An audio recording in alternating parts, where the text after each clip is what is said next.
At Thanksgiving, my family locked me out of the house for being too dramatic. So, I ate dinner with the neighbors who liked me enough to leave me everything in their will. My name's Naomi Lee. I'm 23. And on Thanksgiving morning, my family locked me out for being dramatic. Because I refused to apologize for calling out my sister the golden child for hijacking my college graduation. It was colder than the forecast promised. The kind of thin, needling cold that slips under your coat. I sat on the porch steps, with a foil-topped frozen dinner sweating on my knees, and a plastic fork in my pocket like a punchline. Behind the door, I could hear clatter and laughter. The sound of people who had decided a long time ago that the easiest way to love was to ignore the person making them uncomfortable. I should have known. This was where we were heading. There were warning signs in neon for years. But denial has a way of dressing itself up as hope. For as long as I remember. My family has acted like balance means me giving way, and my sister, Brianna, stepping into the center. Naomi. My mom Linda had said 2 nights earlier. In that tightly wound voice she uses to keep from shouting. You made your graduation about yourself. I was literally giving the speech. I replied. It was my name on the program. You embarrassed your sister. Dad added, folding his arms like a judge who had already written the verdict. Famille support families. Peter, my older brother, stared at a spot on the carpet that didn't exist. He's always been the Switzerland of our house, neutral to the point of invisibility. When I glanced at him for backup, he blinked like a man waking up from a nap and then looked away. The ultimatum came next. Apologize for ruining June 5th, my graduation day, or don't come to Thanksgiving. I didn't apologize. I couldn't. If I apologized, it would be like notarizing a lie. Brianna has been stealing the spotlight so long it felt like gravity.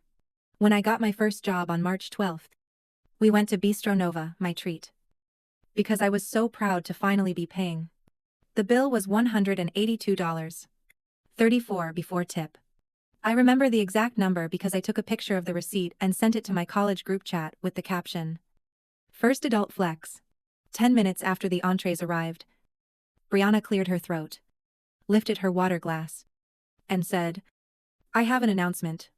She flashed a ring the size of an olive. I'm engaged. The table exploded. My mother squealed. Dad stood and hugged Brianna. I lifted my own glass, but it felt like I was saluting my absence.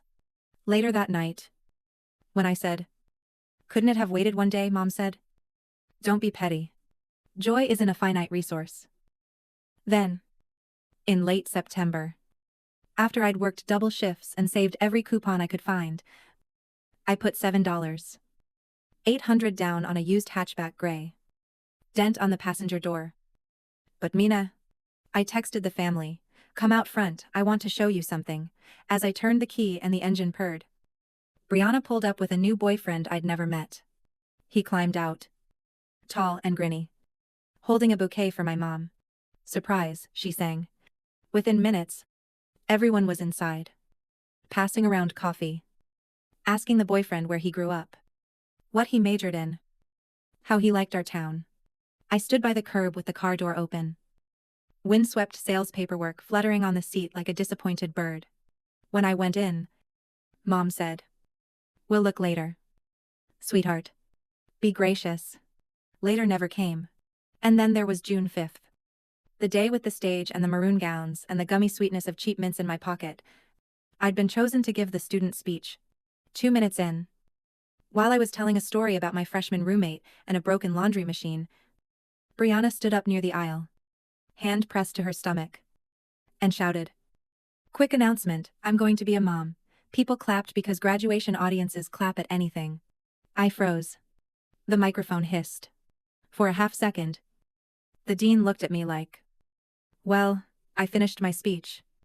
But it was like singing into a wind tunnel. Afterward, when I asked Mom why she hadn't stopped Brie, she frowned, as if I'd asked why water was wet. She was excited. She said, why can't you be happy for her? Tiny cuts. One after another. And when I bled, the problem was my tone. So there I was on Thanksgiving. Sitting on the porch like a package the delivery driver gave up on. Balancing a frozen turkey and gravy rectangle that was thawing too fast for how slowly time moved. Our street was unusually quiet. The only sounds were the brittle click of wind through the hedges and occasional bursts of football announcers from living rooms that weren't mine. My phone vibrated in my pocket. Family group arrival times. Turkey and Brianna made the sweet potatoes. I didn't respond. There was nothing to say that wouldn't be held against me later. A shadow moved in my peripheral vision. Naomi. Dear Mabel Whitaker stood at the edge of her walkway. Wrapped in a cranberry-colored sweater. Her white hair, arranged in its usual tidy coil. She and her husband, Arthur. I have lived next door since the beginning of time. The smiling constants in our neighborhood weather. They wave when I walk my dog. They always remember his name, Hobbs, even when my own family can't keep straight where I work. What are you doing out here? She asked. Taking in the plastic bag by my feet. The dinner sweating on my lap. And the way I was trying very hard not to look like I was holding back tears. Long story, I said. And then laughed, because the shortest summary was humiliating. I'm not allowed inside unless I apologize for what she said. And when the words came out of me short, clipped. Like I was reading headlines in a paper I didn't want to buy, her eyes softened. Arthur, who had followed her out with that slow, steady walk of his, shook his head. That won't do, he said. You're eating with us. I protested. I don't want to intrude because there is a rulebook in my head I did not write. And the first rule says, do not inconvenience anyone. Mabel ignored it. You will bring that tray, she said, wrinkling her nose at the foil. So we can give it a proper funeral. And you will come inside. Their dining room smelled like cinnamon and butter and something else I couldn't name but wanted to thank out loud. The table was set with white plates and mismatched napkin rings. A narrow vase of chrysanthemums leaned as if listening. Mabel pulled out a chair. Arthur carved turkey like it was a careful craft. They asked questions that weren't traps. What did I study? Where was I working now? What part of the job made my brain light up? I realized halfway through answering that I was speaking in paragraphs instead of sound bites. That I wasn't defending myself. Just talking. Arthur told me about his time stationed in Korea decades ago, the cold. The camaraderie. In the way the world gets larger and smaller at once when you're far from home. Mabel showed me a framed photo of their 4 children lined up on a beach. Sunburned and grinning. The kind of picture that belongs in a wallet until it's soft at the edges. They're spread out now, she said. Voice breezy, and not Florida. Oregon. 2 in the city an hour away. Busy. Busy. She tapped the glass. Then looked up at me. We understand busy. We also understand choosing to show up. We ate and talked for 3 hours. I didn't notice the time until the light shifted and the window turned into a mirror. For 3 hours. I felt more visible than I had in years. When I stood to leave, full in a way that had little to do with food, Mabel pressed a small sheet of notepaper into my hand. Her handwriting looked like something from a card shop. Loops and care. Our numbers, she said. Call anytime. Dear. We mean it. On my porch again. The aluminum dinner sitting where I'd abandoned it. I tucked the notepaper into my wallet behind my ID. As if it were something that could verify me more truly. From inside the house. Someone laughed. Brianna. I think. Because even her laugh occupies space like furniture. I should have known they wouldn't come out. I should have known that love that comes with conditions is just control with better lighting. But the truth is, a small part of me still waited for footsteps. For a door opening. For my mother's voice saying, Naomi. Come in. Food's getting cold. It didn't come. My phone buzzed again. This time I looked. The family group chat was busy with photos, the table set for 6 without me. Peter pouring gravy. My parents smiling. A caption from Brianna under a selfie with my mom, so grateful for family who actually shows up. My thumb hovered over the keyboard. I could see the fight unfolding, me, typing something I'd regret. Everyone vaulting into position. The old script playing to its old end. Instead, I turned the phone face down on the step. A minute later. I picked it back up and scrolled to the new number listed as Mabel and Arthur. My hands shook in that way. They do when you're about to choose a different road. Hello. Dear, Mabel answered on the second ring. Already warm. Did you get home all right? Did you remember your scarf? I did. I said. Smiling to no one. And thank you for dinner. Sunday. Arthur called in the background. Voice carrying. We'd a roast on Sundays. Come. If you like. No pressure. Well, some pressure. The good kind. I said I'd think about it. But even then. Before I hung up. Before I went inside to sleep on a couch because the house was too full. I knew I was going. It felt like stepping onto a bridge I hadn't seen, until that moment a quiet structure spanning a chasm I'd been told was just the way things are. I didn't know then how far it went, or where it would leave me. I only knew that for the first time in a long time, the path in front of me was not just a repetition of yesterday. That night, alone in my room after everyone had left, and the dishwasher's steady hum was the house's only heartbeat. I lay awake, replaying the lines I'd been given all my life. Don't make waves. Be gracious. You're overreacting. A more generous person would be thrilled. The words sounded small in the dark. Somewhere on the other side of the fence. Two people who weren't related by blood had made space at their table and meant it. Somewhere. There existed a version of family that wasn't a courtroom, where affection was conditional upon my silence. I didn't sleep much. In the morning, the group chat had moved on to deals and leftovers and advice about reheating rolls. No one mentioned the empty chair with my name on it. I made coffee, stared at the steam, and did the arithmetic. The way you do when you suspect the numbers have always been cooked. Who claps for you when you succeed? Who listens when you speak? Who shows up when you're sitting on the porch with a dinner you bought for yourself, because you've been told there's no space for you at the table? The answers were embarrassingly simple. People say family is everything. They don't say it can also be a story you're allowed to edit. On Sunday I showed up with a store-bought pie, and the kind of nervousness that makes you early. Mabel opened the door like she had been waiting at the window. There she is, she said. As if I were a regular and not a neighbor she had rescued from a bad holiday. Arthur took the pie, inspected the label like a jeweler, and said, "We will pretend we baked this and accept any compliments." Their house felt like a warm pocket in the day lamplight. The faint tick of an old wall clock. An Afghan folded, just so over the sofa. There were family photos everywhere. All in frames that didn't match a boy with a gap-toothed grin holding a kite. Two girls in ballet costumes. A teenage son at a science fair beside a volcano that had clearly failed to erupt on cue. We keep meaning to sort them, Mabel said. But then we'd miss the surprise of stumbling upon them. At the table, Arthur slid a platter of roast chicken into the center and handed me the first piece. "Start us off," he said. "It tastes better that way." We talked with an ease I didn't have to manufacture. They asked what I had been reading. They remembered the name of my unreasonably demanding boss, Mr. Corbett, and laughed when I described his obsession with stapling in the upper left corner at a perfect angle. Mabel told me about the first apartment she and Arthur shared. A fifth-floor walk-up over a bakery where, if you didn't get up early, you spent the rest of the day smelling like sugar with nothing to show for it. Somewhere between the carrots and the green beans, my phone buzzed. A new photo lit the lock screen. My family around a table. Brianna raising a glass. A caption from Mom. Nothing better than a full house. The angle was wide enough to feature the empty chair in the bottom left. I set the phone face down. Mabel's eyes flicked to it and then back to me. She didn't ask. She refilled my water. After dinner, Arthur took me to the garage like he had a secret to show me. He lifted the hatchback of my car and listened to the engine with his head tilted. The way some people tilt their heads to hear music more carefully. "You've got a belt that wants attention," he decided. "And your right headlight is less bright than its friend. Wednesday night. I'll show you how to swap it. It'll cost you $12 and a willingness to get your hands dirty." "Deal," I said, grinning.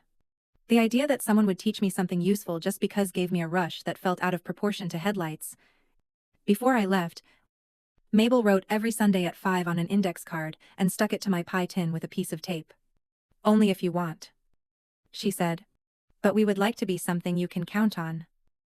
"Are you sure?" I asked, tripping over the old script in my head that warned me about overstaying my welcome. "I don't want to take advantage." "You're not taking anything we aren't offering," she said. "And offering is our joy." I walked home under the thin winter moon with a container of leftovers balanced in the crook of my arm. The house next door was dark, except for the television glow in the living room. Through the blinds, I could see Dad asleep in his chair. The way he always slept after big meals.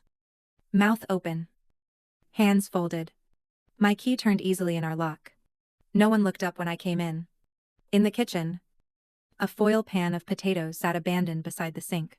Someone had written good on the cling wrap in permanent marker. I stared at the word like it was a dare. By the following Wednesday, Arthur had bought a headlight bulb and a multi-pack of disposable gloves. He lined the tools on the workbench as if we were performing surgery. First rule, he said, tapping the socket wrench. Slow is smooth. Smooth is fast. We changed the bulb. He showed me how to check tire pressure and how to listen for a worn belt without flinching. When I tried to pay him back for the bulb $11.49 with tax, I had checked the receipt. He waved me off. You can pay me in pie, he said. Not the one with the blue label. If you please. The other one. Deal, I said again. And meant it. On the second Sunday, Mabel set a small knitting bag beside my chair. Only if you're curious, she said, already pulling out a pair of wooden needles, the color of tea. I was curious. My hands felt klumpshut first. All thumbs and apology. But by dessert? My stitches were neat enough that Mabel took a picture and texted it to me, with a caption, "A scarf begins with one honest row." You're a good teacher, I told her. She smiled. I like watching people surprise themselves. We built a rhythm like that: Wednesdays at the garage, Sundays at the table. A steady exchange of small lessons and the kind of stories that only come out when you've stayed long enough to deserve them. I found myself telling them about my job. Things I'd never say to my family because everything there felt like evidence that would be used against me later. When I admitted that I was thinking of applying to a team in another department, Mabel clapped. Of course you are, she said. The arc didn't build itself by waiting. The contrast at home grew louder by being unspoken. Mom started posting inspirational quotes with a vinegar aftertaste. Some people cut off their own blessings by walking away. Brianna uploaded a sonogram with the caption, "Some of us have real news." When I didn't add a heart, Mom sent me a private message. If you can't be supportive, be silent. I typed and deleted 3 replies before settling on, "I'm here." It wasn't entirely true. And yet I suppose it was. I was physically present. Emotionally. I was shepherding my heart next door where it wasn't treated like contraband. One afternoon in January, I ran into Peter at the grocery store. He was standing in front of the eggs, comparing prices with the intensity of a man choosing a mortgage. Hey, I said, surprised by how much hope laced that one syllable. He looked up, startled, then nodded a micro-nod, and glanced down at his cart, like it had something needing urgent attention. How are you? I tried. Busy, he said. You know, he scratched his eyebrow. Mom's upset. When is she not? I asked before I could stop myself. He flinched, as if I'd flicked his ear. You could call her, he said. And then he reached for a carton, as if the conversation had taken the shape of this errand, and could now be placed in the basket and wheeled away. I watched him go. The back of his jacket pilled and familiar. On the 3rd Sunday of that month, the Whitakers set 2 extra places. Friends, Mabel said, by way of explanation. A neighbor, couple my age. Jess and Omar, who lived 3 doors down, came in balancing salads and a loaf of bread that steamed when cut. Jess worked in marketing. Omar fixed computers with a patience that made old machines weep with gratitude. We played a board game after dinner and laughed so hard Arthur had to wipe his eyes. For a few hours, my life felt like a room with the right people in it. Little breadcrumbs of foreshadowing landed without fanfare. Mabel forgot where she'd put her reading glasses, and then found them on the top of her head. I've earned the right to be a little scattered, she joked. And we all laughed. Arthur had to sit down halfway through carrying a box from the garage because his knee ached. Old war injury, he said, patting it. It enjoys reminding me it exists. They brushed these things aside. I filed them somewhere behind my ribs. Knowing, and not knowing at once. In February, I got a small raise, $1. $200 more a year.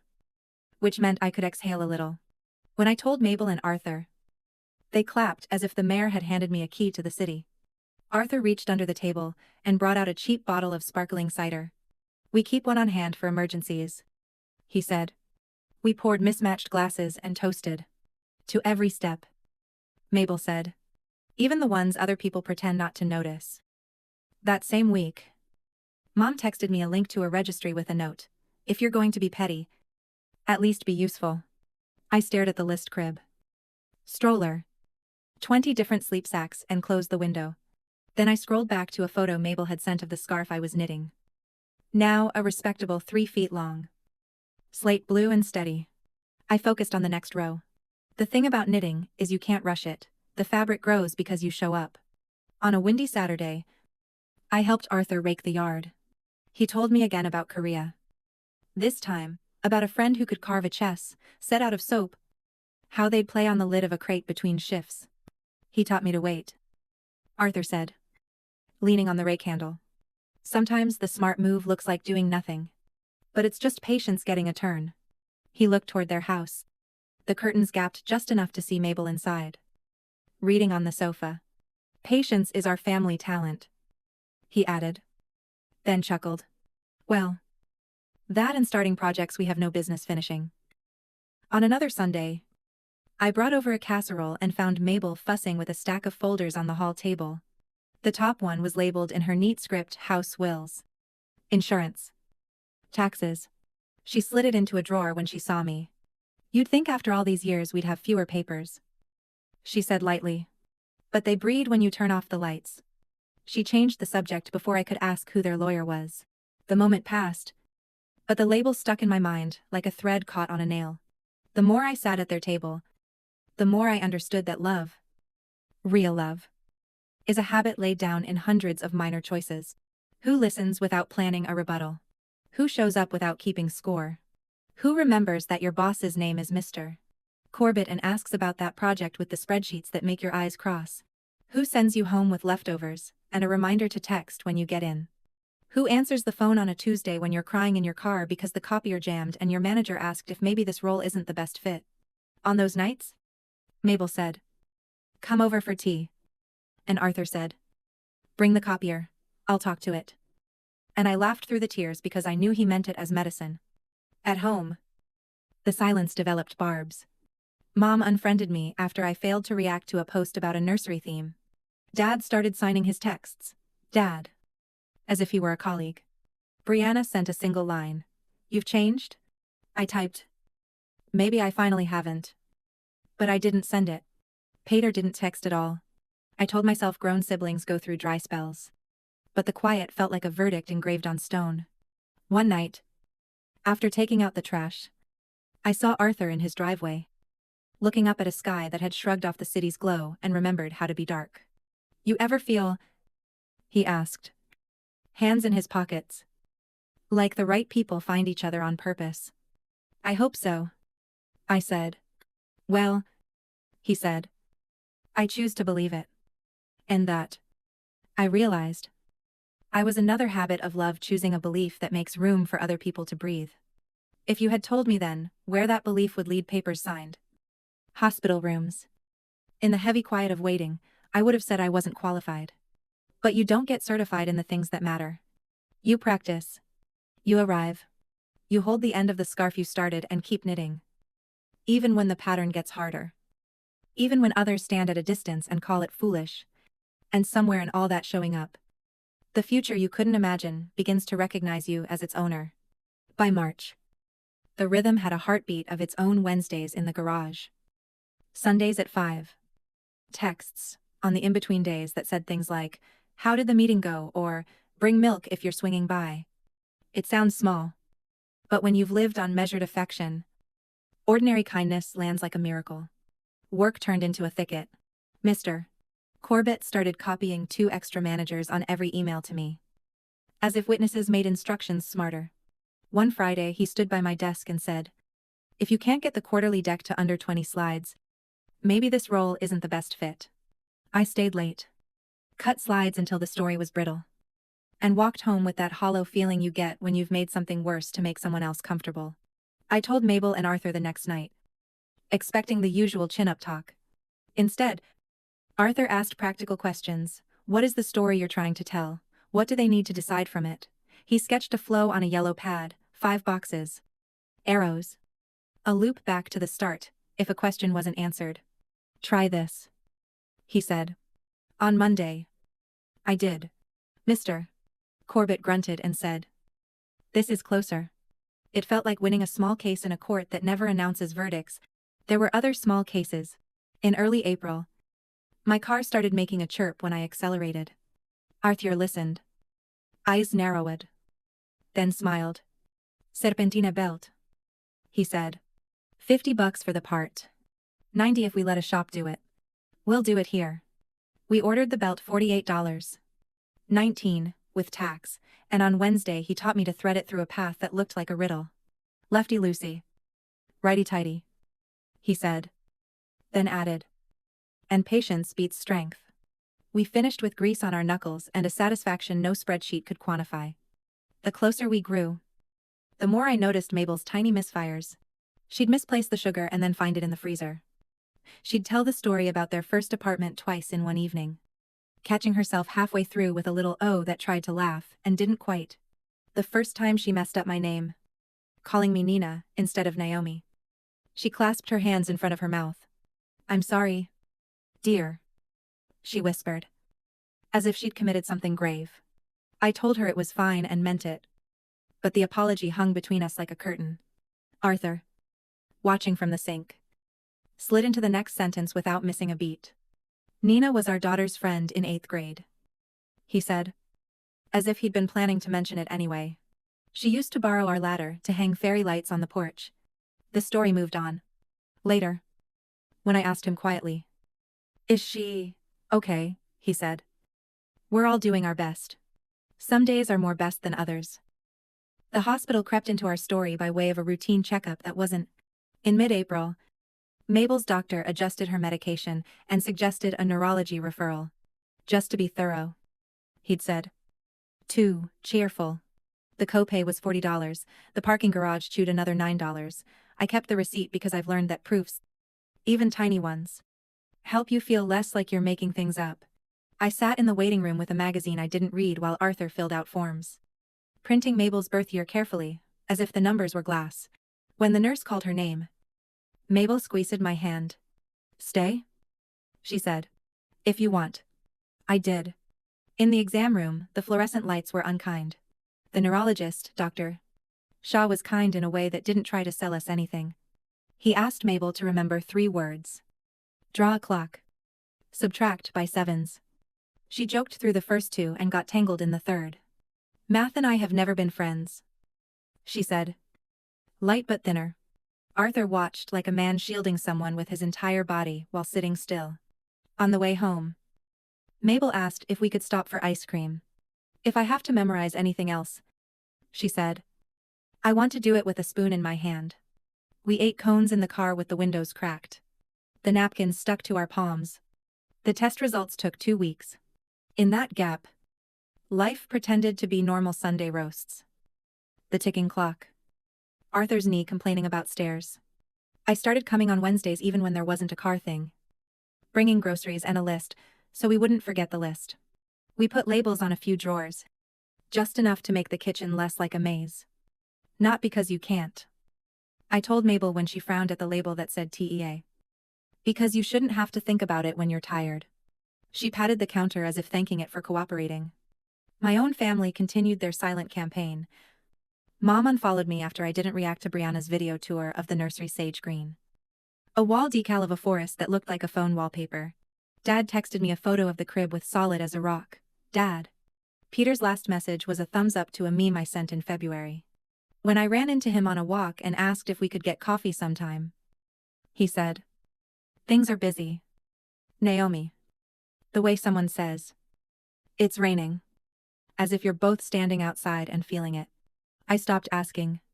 The results appointment was on a gray Tuesday. Dr. Shaw didn't say anything dramatic. He said mild cognitive impairment and then monitoring and early interventions, which are phrases designed to sound like stairs instead of a slope. He recommended puzzles, walks, vitamin D, patience. In the parking lot, Arthur stared at his keys, and then put them back in his pocket, like he'd decided not to drive on principle. "We can be stairs," I said before I could overthink it. He nodded once. A bob that meant thank you, and I'm tired, and we'll try. The next Sunday, I brought over a 1,000-piece jigsaw puzzle of a lighthouse at dusk. "You're trying to make us fight," Arthur said. Amused. "We'll never find those sky pieces." We sat around the table, sorting edge pieces. Mabel humming the way she did when she concentrated. Every time she fit a piece, she whispered, "There." Like placing a period at the end of a sentence. The puzzle took 3 weeks. When we pressed the last piece in, Arthur insisted on taking a picture and mailing a copy to each of their children with a note, "We still build things." That was the first time I heard all 4 of their kids' names in a row: Richard, the oldest, then Claire, then twins, Evan and Elise. "They're busy," Mabel said. Echoes of her doctor's careful voice. "Work.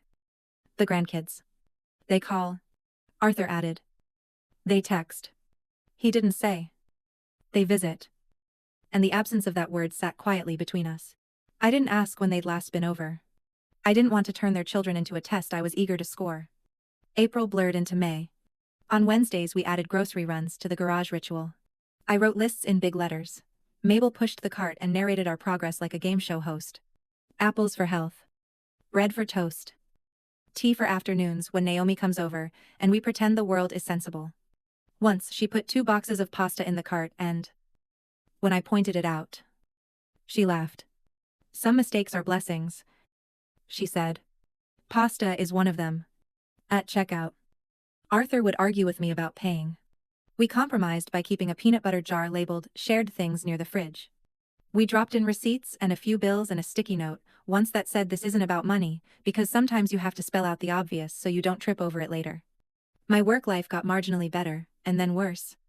I was shortlisted for a lateral role on a different team. And then watched the job go to a colleague who plays golf with our director. Corbett said, "You were close." As if my consolation prize was knowing I had been a finalist in a contest no one will remember. That night I sat in my car and cried in that quiet, embarrassed way you learn as an adult: no wails. Just a slow leak. I called Mabel. "Tea?" she asked. I went over. Arthur pretended to argue with a stapler until I laughed. "We accept plot twists," Mabel said, pressing a warm mug into my hands. "We don't accept endings that don't suit us. There will be other doors." The first real scare came on a humid afternoon in June. I found Mabel in the backyard, staring at the gate with the hose running at her feet. "I was going to water the peonies," she said. Voice small.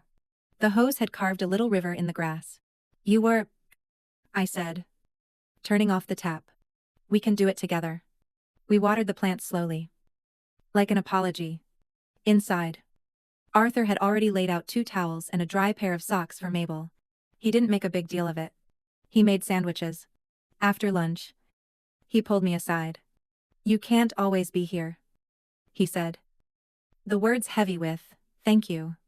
"We don't expect you to be." I nodded. "I know," I said. And I did. But I also knew I would keep making space. Not because I owed it. Because I wanted to. At the end of that month, a letter arrived addressed to the Whitaker household. It was a glossy brochure from a senior living community, with photos of people doing watercolor under perfect light. Mabel laughed at the stage smiles. Arthur folded it in half carefully and put it on a shelf. 2 days later, he took it down and put it in the recycling. "Not yet," he said to no one. On July 3rd, fireworks practice thudded through the evening like distant drums. I was on their porch, helping Mabel string little paper lanterns for the next day's barbecue. When she stopped and looked at me, the way people look at a word they can't quite summon. "You remind me of someone," she said. "Who?" "Our Lise," she said. Relief blooming. Not in the face. In the way you stand up straight when you could slouch. She used to do that. Even as a girl. She tied the lantern crooked and didn't fix it. "I miss her," she said. And there was no pretending left in the sentence. Arthur squeezed her shoulder. "She'll come," he said. His voice held both hope and history. Old companions who don't always get along. They didn't come on the 4th. The barbecue was our small circle: me, Jess and Omar, the Whitakers. We ate too many chips and played too much music. When the sky finally darkened and the town show began, we watched from the curb, with our feet on the cool asphalt. Mabel leaned her head on Arthur's shoulder. "I like the ones that crackle," she said. "They sound like they're applauding themselves." I thought about applause. How I used to chase it in my own house and get handed silence in return. I thought about how, next to me, a woman who sometimes forgot the word for kettle always remembered to ask how my day went.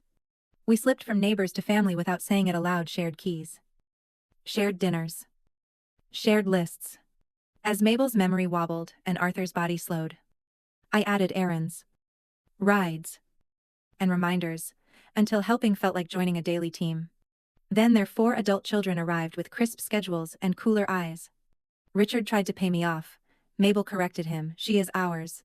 After Arthur's small stroke, the siblings pushed care plans, facilities, and asset protection, while the real work stayed small and constant: pills, notes, appointments, quiet patience.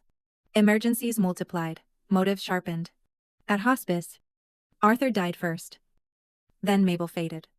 The lawyer read 2 wills, the old one for the children, and a May update, with medical proof of capacity, leaving the paid-off house to me for care, companionship, and welcome, plus keepsakes for each child. Shock. Threats to contest. And then acceptance. I hadn't asked, I had simply shown up. I kept the promise in their note: no fighting. The table fed us all, and turned 112 Harper into what they wanted: a place of rest. We repainted, set out the jar of shared things, and resumed Sundays at 5. Some weeks, 3 people come. Some 12. My own family stayed prickly. A few small bridges appeared. The house taught me stewardship: gutters, locks, and listening. It isn't a prize. It's proof that love counts the people who show up. Then sets another place at the table.